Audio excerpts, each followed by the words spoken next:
فبالجهاد بنى الإسلام قوته. Welcome back. As I mentioned, that in studio we have Dr. Imtiaz Suleiman, and he's just recently returned from Gaza together with his team. And before the break, we talked a little bit about how he got involved in this line of work and his life and his routine and the challenges that he faces. Now we move on to the actual discussion pertaining to Gaza. Just to remind you once again that whilst we are talking about Gaza, during the course of the discussion, pictures that were taken by Dr. Imtiaz and his team will appear on the screen, and our discussion will continue in the background.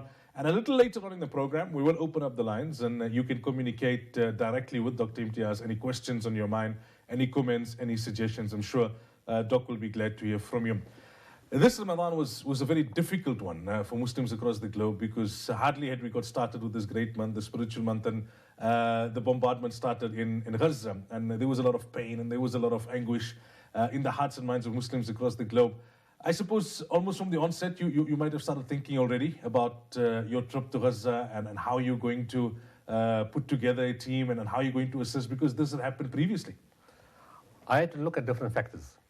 On that same day 8 that it happened, I got messages from people from Gaza already. Actually, I didn't know the war had started, to be honest with you. In Ramadan, we're not conscious. We forget about what's going on in the world.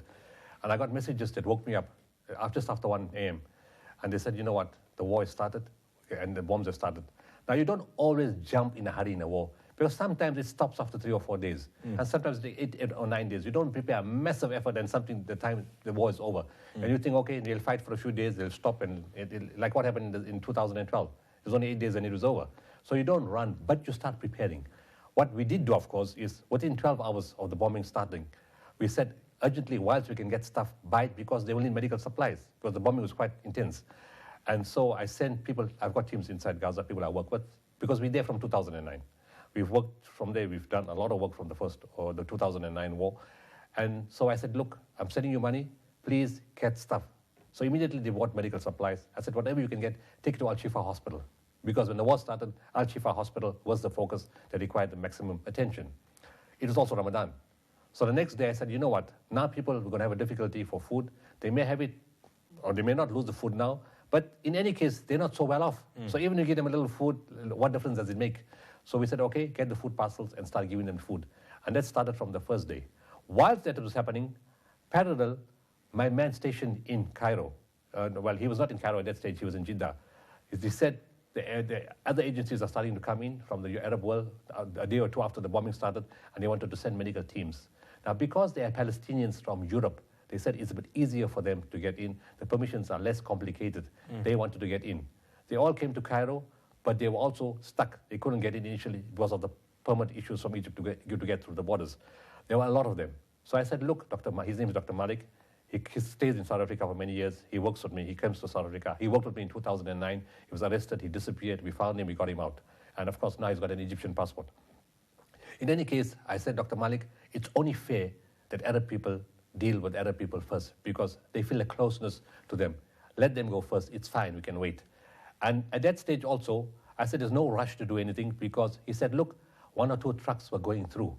So I said, okay, if Dr. Malik's system is working and people are going through, maybe we'll use that system. We don't have to do anything more. But in my heart, I knew that's not going to last very long. I said, Dr. Malik, are you sure they're allowing these teams to go through and allowing the supplies to go through? He said, so far, no problem. Then he tells me, but it came to the border. It's not gone in now. They said today, they said tomorrow, 2 trucks gone in, 18 trucks waiting, some medical guys gone. And then I said, Dr. Malik, in a few days' time, they're going to tell you, you have to get the governments of those countries to talk to them. I told him that on Sunday. Monday morning, he said, how did you know? That's exactly what they told him. And they told the people, you have to get the governments involved. So I knew now that route is out. Can't use Dr. Malik's route of just sending teams across and sending supplies. It's not going to work. Whilst we were monitoring that, and some trucks did go in, not our trucks, the other people from Europe, their trucks went in. And of course, the buying of the medical supplies and the buying of the food continued from us. The following week, 16th of July, we bought a huge consignment of supplies, and we gave it this time to the Ministry of Health. We said, because we're not sure which other hospitals will require supplies, so we can't put everything in Shifa Hospital, because now the bombing was all over Gaza. So we said, take it and use what you want and put it wherever you want, and continue buying food. And while this was happening, I was already preparing to contact DECO. But something really upset me. One day I asked a lady called Ala, she's been to South Africa, people know her very well, they've been communicating with her. And I said, Allah, how's the food distribution going? I knew it was a stupid question because the bombs are falling all over. How are you going to distribute food? She said, Doc, few days was okay and few days it's very difficult. But we had a bad experience in the last 24 hours. So I said, what happened? They said, you know Khadija? I said, who's Khadija? She said, one of the ladies who works with us. She went with a big yellow shirt, blue in this bright ones, the ones with the lights, the neon lights, and had a big name, the humanitarian worker. Went with the ambulance. She said to deliver the food that you asked us to deliver. And as she was going to giving people affected in the streets and broken homes, she was going in the ambulance. And next minute, a drone struck the ambulance. So I said, how's Khadija? How's she doing? She said, what do you mean how she's doing? She's dead. And she said, she's not the first one. They're striking ambulances, people all the time. And I realized, you know what? Other people can't take your risk. You have to do something to help them. So on the 21st of July, I called DERCO. That night, they were in Cape Town because the next day they were preparing for Parliament, for the budget vote. I was surprised. I've never had such a speedy reaction in my history in 22 years with DERCO. Within half an hour, they called back when they sent a message back to say, we're preparing for the budget speech. This is something we take very seriously and very important. We will call you tomorrow morning. And tomorrow, Tuesday, they called. They said, please, we apologize. We're busy with the budget speech. Our hands are slightly tied. All our people here. Do you mind waiting a little longer? I said, I have no problem. Thank you for returning my call. Wednesday, they called me. They said, Thursday, everything's going into place. I was in Joburg. I was already waiting for them in Joburg because I knew they were going to call. Thursday, they called me.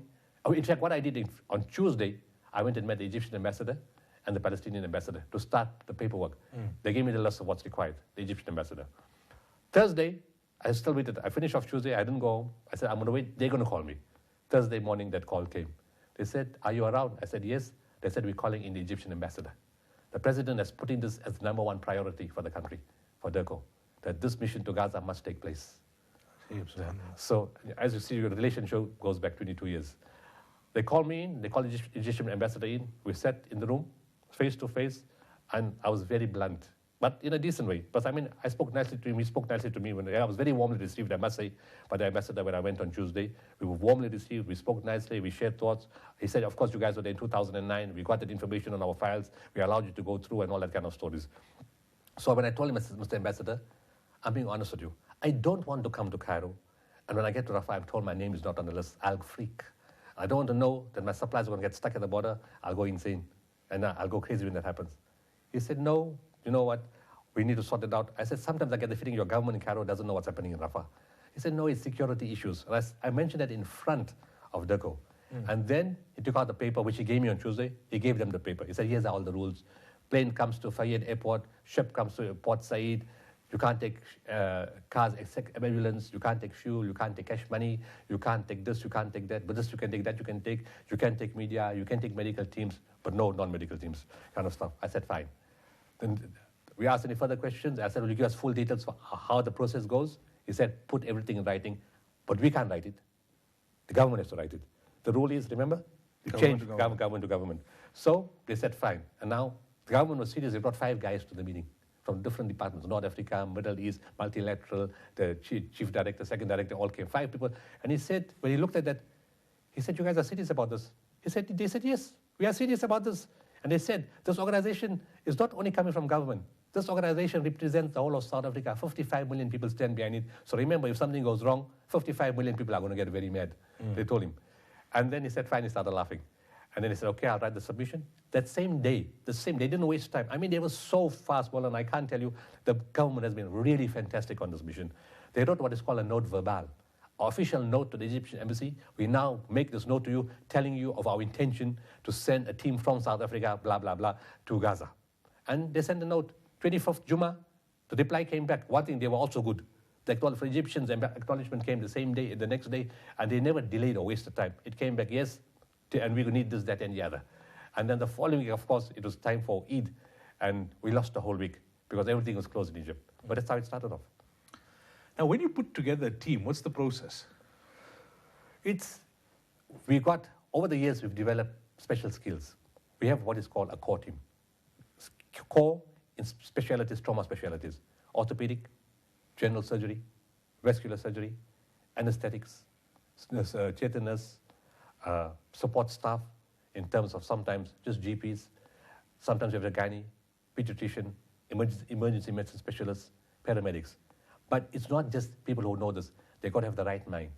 They've got to travel with me. They have to understand how we work. They've got to understand the difficulties. Because when new people come and suddenly you tell you have to wait for 2 days and 3 days, and they get restless. But I took leave, my leave's going to expire just now, and then what's going to happen? And you start getting restless. So these guys are the calming effect. They're seasoned guys. They've been where the bombs have fallen. They have a cool head. They know how to operate in difficult situations. And the good thing about it is when I get caught up in all the logistics and meeting this one and that one, and I disappear for 8 hours, the other guys get all scared. What happened? Where's he gone? And the other guy said, don't worry, this, that, and they calm you down. So it's a combination of the right temperament, past experience, of working in crisis situations, and being very good practically in what they do. So we have the core team, we offer the core team first. But in every mission, we like to add 3 or 4 new ones so the pool gets bigger. And we really never thought we'll get a big response. I mean, the bombs are falling crazy, initially in Gaza. We said, we get 20 or 30 people, it'll be fine. And probably it'll be our core team again. We got a list of 120 people who volunteered to come. And I asked them all, are you guys feeling fine?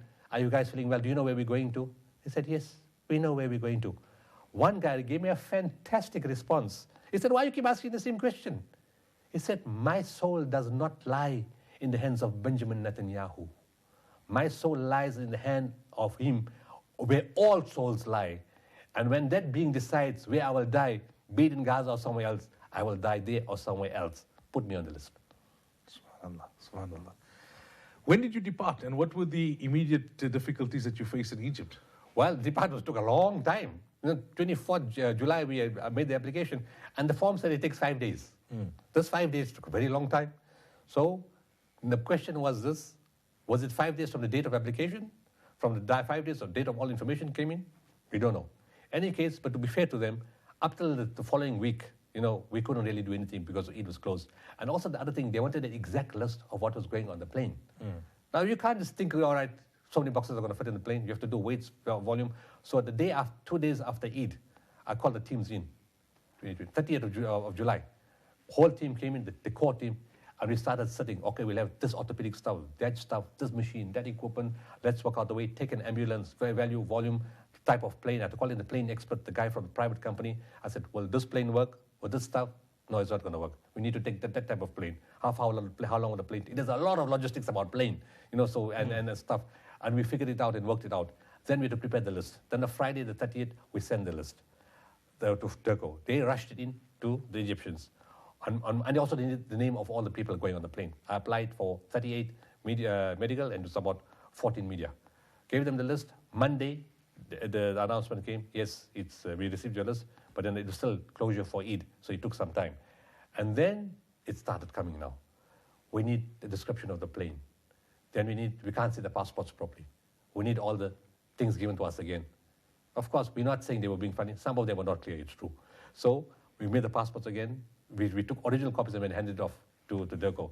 We gave the total list of what's required. We gave the names, they resubmitted, gave it back in. We didn't hear for 3 or 4 days. It was August already. Then came the reply, yes, you can go, but we still need information. We need a type of plane, description of the plane. Gave the description of the plane, and eventually it took some time. And we were waiting. Finally, on 20th August, it came. DERCO called me. They said, it was a Wednesday. They said, we got the approval number. It says on that paper, some came in Arabic, some came in English. It says on the paper, the approval number, you must keep it safely with you. When you go across, you need to take the approval number to show it in Cairo and in Rafah. The approval number allows you to bring your plane to land in Egypt.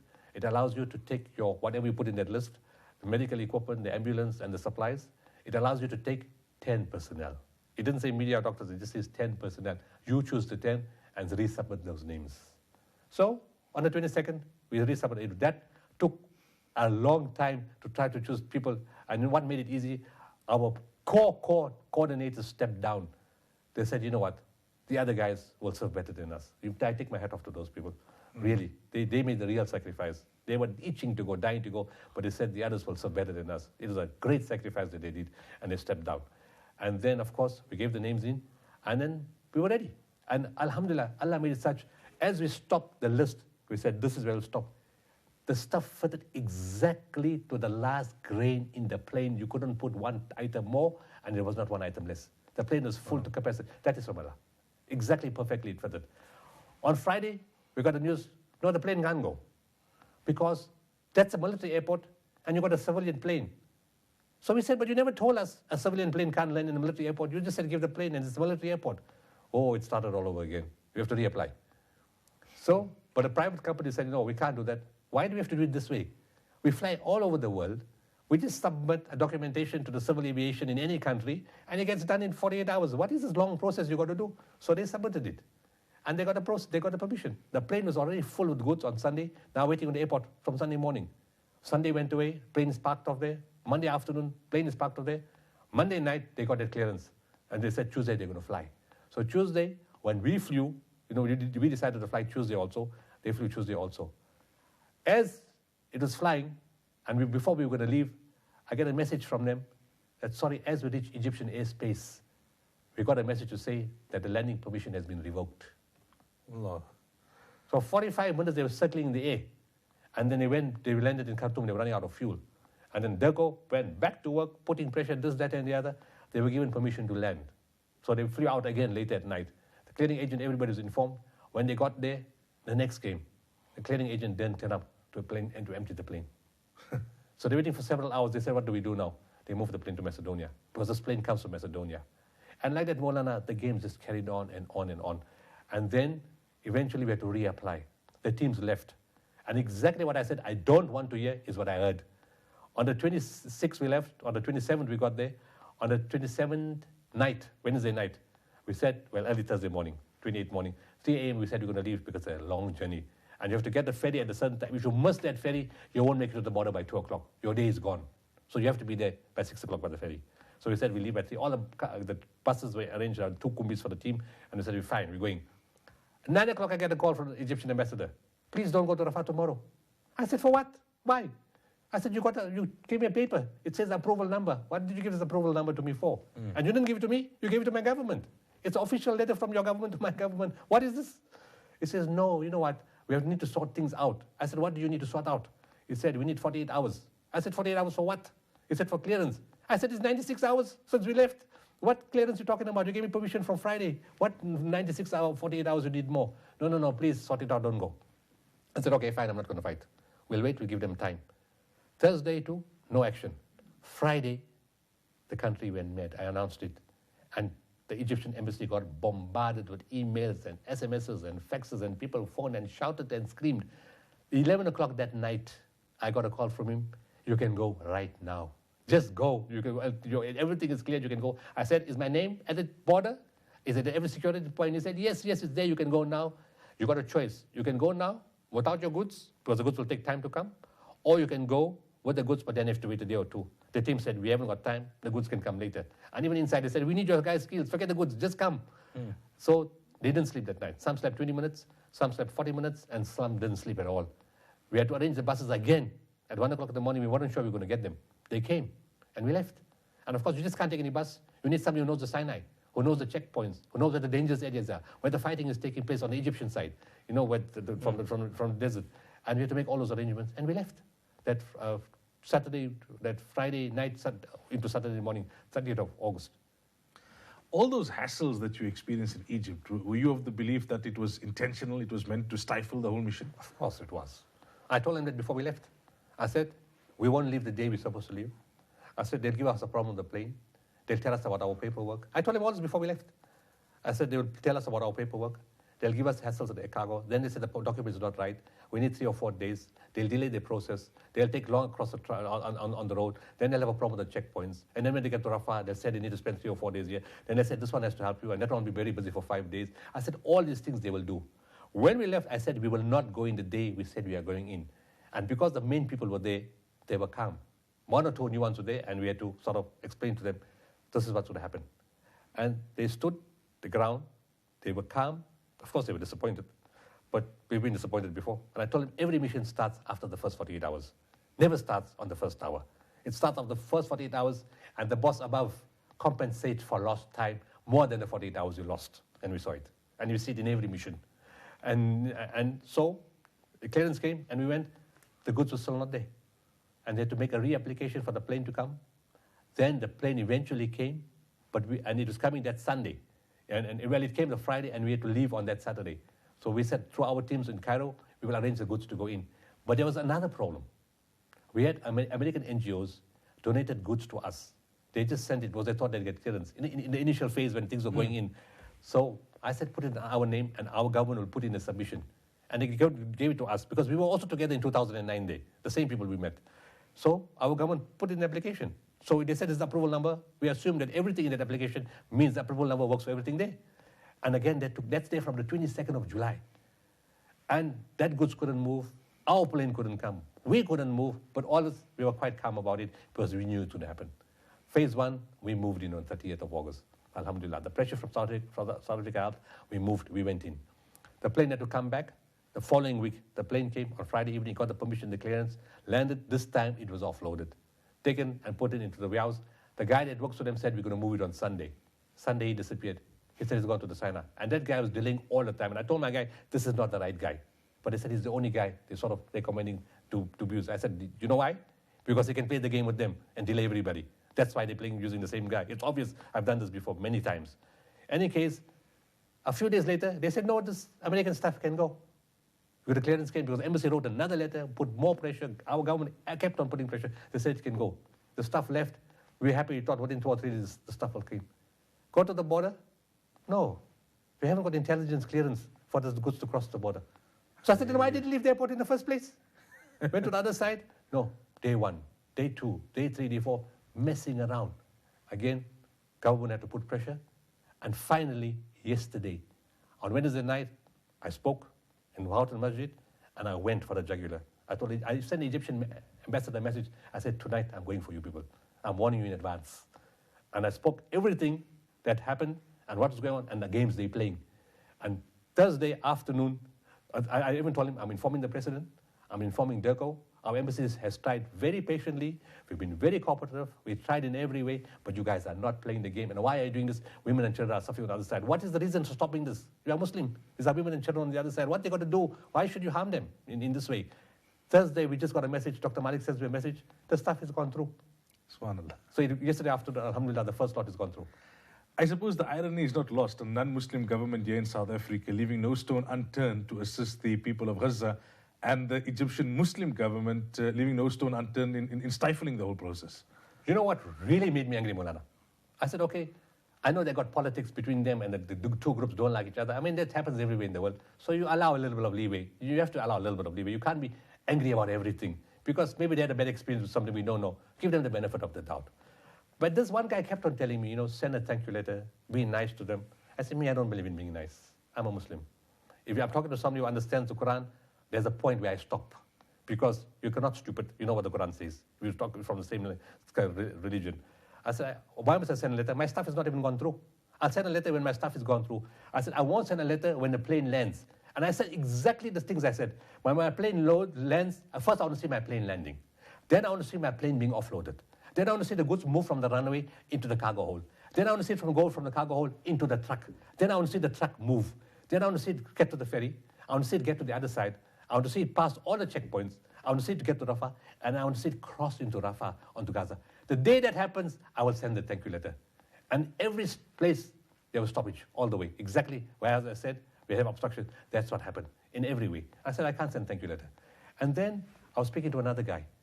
And then I got to know, and that really ticked me off. Because everybody's collecting money for ambulances. Let's send ambulances. They need ambulances. 36 got bombed. They destroyed 36 ambulances. So they need ambulances. And we're all battling here. Had we only known, there's 14 ambulances parked off in Alexandria for more than 1 year. Sure. Muslim government, read the same kalima. We got Al-Azhar, we have this mosque, we are righteous people, we do this. What garbage are you talking? You're stifling the Muslim people, men, women, and children who need an ambulance on the other side. And you're not prepared to send it across. And now you want $300,000 to clear it. You are a rogue. You are dishonest. What kind of Islam is this? I said, I'm sorry. This is not acceptable. We will not sit and be polite about this. I don't believe in being polite. Because on the other side, Allah's going to ask me, you saw the truth. What did you do? I'll say I was being politically correct. Can I say I was being politically correct? He said, what politically correct? Who's the Lord of the worlds? Don't you turn to me? And alhamdulillah, I learned the most beautiful lesson inside Gaza. Hasbunallahu wa ni'mal wakeel. Subhanallah. Every time I went there to try to, I told the people we have difficulty. The man told me, what you worried about? No nuclear weapon on earth can destroy us. They throw weapons equal to 6 bombs of Hiroshima on us. Can you see this place flattened? Really, Maulana. There should be no Gaza. It doesn't make sense how 6 bombs, value of 6 atom bombs fell there, and the place is still standing. Yes, areas are destroyed totally, but there should be no Gaza. Really should be no Gaza. Should be no living person there. And he said, Hasbunallah wa ni'mal wakeel is a protection against all this. Yes, we will lose life. That's what Allah's way. We will all die. Some of us will die, but it's the protection is there. Then I said, my friend, you're just talking to me. You're an ordinary Palestinian. You just came to speak to me. I said, you know what? We're still worried about our goods coming through. He said, why are you worried? Hasbunallah wa ni'mal wakeel. It will come through the day Allah wills. Okay? Not even Thursday. The first part is gone through. The other part is still stuck. But inshallah, it'll come through. Well, we have Dr. Imtiaz Sooliman in studio with us this evening. We have an extended program. We're running through to 10 p.m. inshallah. Doctor is telling us about his recent visit and the recent mission of Gift of the Givers to Gaza. When we come back from the break, inshallah, now we will focus on the part where they actually get into Gaza, what they saw, what they witnessed, and as Doctor will tell you, what they found most inspirational. فبالجهاد بنى الإسلام قوته